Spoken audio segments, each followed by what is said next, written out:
just talking to Gerald Celente during the break. He didn't tell me not to say this, but he'll probably get a seat in the FEMA camp for it. Probably already will. But I didn't know he was aware of our work and said it was, well, interesting. And that, let's just get from Gerald Celente, because I'm interested. I really respect him, what he thinks of the work we're doing here from the work of mine that he's seen. Mr. Celente? Yes, no, I've been following you for years, and I admire you as a man of courage. And in these times, not many people have it anymore, and they're always towing the party line or afraid of the implications of what they say. And you've been a man that speaks out, you speak your mind, and you're a man of your word and your conviction. So, what's not to admire? Well, I admire you, but I mean, look, with me, it's not even courage. And I would imagine it's the same with you, because I talk to, other people that'll speak out and trailblaze. I mean, why would you lie? I mean, all you've got is who you are and the truth. Money, power, things like that really don't matter to a well-centered person. The truth, veritas, is everything. So with me, it's not even courage. In a way, it's the opposite of courage. I have been so freaked out by what I saw coming historically, because we repeat the same activities over and over again, that it's actually been out of fear that I've been trying to change things and trying to warn people. And also, quote, brotherly love. I mean, I don't like seeing people be conned. I don't like seeing my fellow, humans being hurt. I mean, why do you do what you do, Gerald? Because obviously, you put yourself at risk doing some of the things you do. Oh yeah, no. Listen, it's funny when we talked about the failings of the Bush administration, we were called Bush bashers. Now we're being called Obama bashers. But it's the price that you pay. And you said it. What's more than your word? I mean, for me, my belief is that when I take that last breath, I want to know that I was true to myself. There's a great saying, that whether it's the Quran, the Bible, Jesus, Muhammad, or Buddha, there is no salvation for the hypocrite. So, what's the sense of living if you're going to be a hypocrite?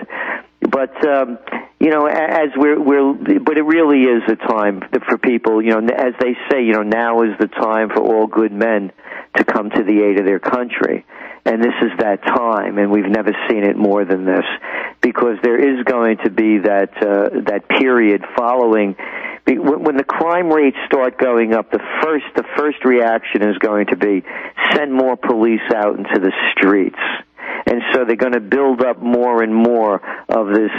Again, you can call what's going on now with the government now controlling the world's largest insurance company, the world's largest mortgage brokerage. And now they're talking about taking over one of the largest auto companies. And of course, now they're buying into the banks. You could call this either socialism, communism, or fascism, but you cannot call it free enterprise or democracy. That's right. It's total command and control. And the break interrupted you. You were continuing to go through how you see this unfolding and just how bad it's going to get. So what we're looking at then is they're going to call a bank holiday, we believe. And we also believe that they're going to try the same thing that FDR did with confiscating gold. That'll be another thing, because we're already hearing from the G20 members to reinstitute some format of the Bretton Woods Agreement, which of course gold was the standard. But of course there's too much money out there, so that means gold would probably be $6,000 or $60,000 an ounce. It would have a really, really high value. So we think that there's going to be that kind of confiscation. We think also that they're doing it already. They're squeezing the little people, and this is why there's going to be a revolt. Go around the country, Alex, state after state, city after city, locality after locality. They're raising taxes to make up for lost revenues. How are the people going to pay these things when their median household income is well below 1999 levels? Wages are falling behind. They're losing their jobs. That's number one.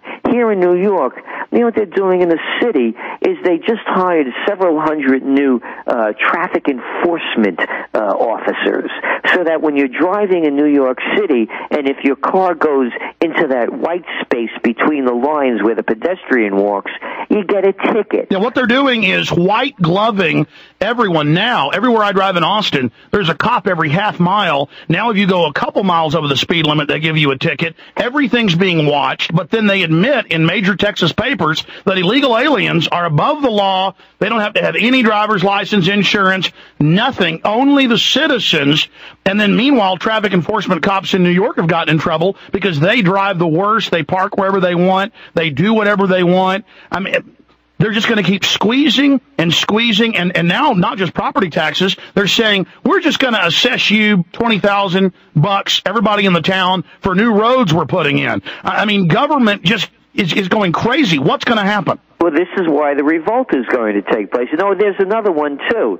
They've unleashed all of the people from the sales tax people, you know, going to all the small shops, the pizza shops, you know, the liquor stores, all the small people, and they're cracking down on them, making them pay more sales tax. IRS is going to go after more of the small people because the too big to fails are too big to control and too big to monitor. So this is where the revolution starts taking place, because when you're hungry and when you're out of a job and when you're out on the streets, you don't want to hear "yes, we can" anymore. And that's what's going to happen. And the other thing that's going to happen as well is we believe that there's going to be a new third party formed around the same reasons the third parties were formed in the 19th century, against the central bankers taking over the country. And if anybody's not old enough to see what's happening or too blind to look, they better wake up. As we said in our trend alert recently, it was a D.C. heist. They hijacked Washington. And you have Henry Paulson in there from Goldman Sachs. I love it, you know, the liberals, you know, they bash Bush and Cheney. Oh, you know that Cheney has ties to Halliburton. Yeah, how about, you know, who did Obama bring in as his new team, his transition team in there for the economy? Robert Rubin and Larry Summers. They're the guys that changed the rules to do all of this. Exactly. They're the ones that put the nail in the Glass-Steagall Act, that allowed the banksters to be running wild as they are now, and also to put all these phony little gambling games like derivatives. Well, here's the $64 million question then.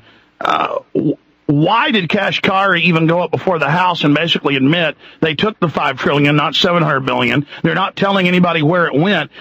And then he started laughing at them. I mean, I've never even in modern history, or even in Rome with Caligula, you know, marrying his horse, seen this type of craziness where it's like they're wanting to push us into rebellion. And exactly, and this is the same thing. I mean, the same thing happened in France, you know.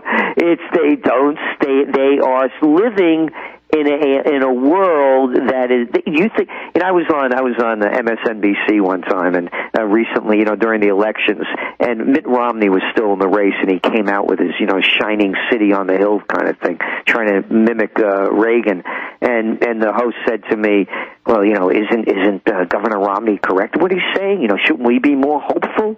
You know, this was, you know, last year, and I said, this year actually, but early in the year, and I said, this guy doesn't go to the gas station and pump his own gas. He doesn't go shopping and Stop and Shop and watch the prices or cut coupons. They don't have a clue what's going on. And that's what's going on over here. Let them eat cake.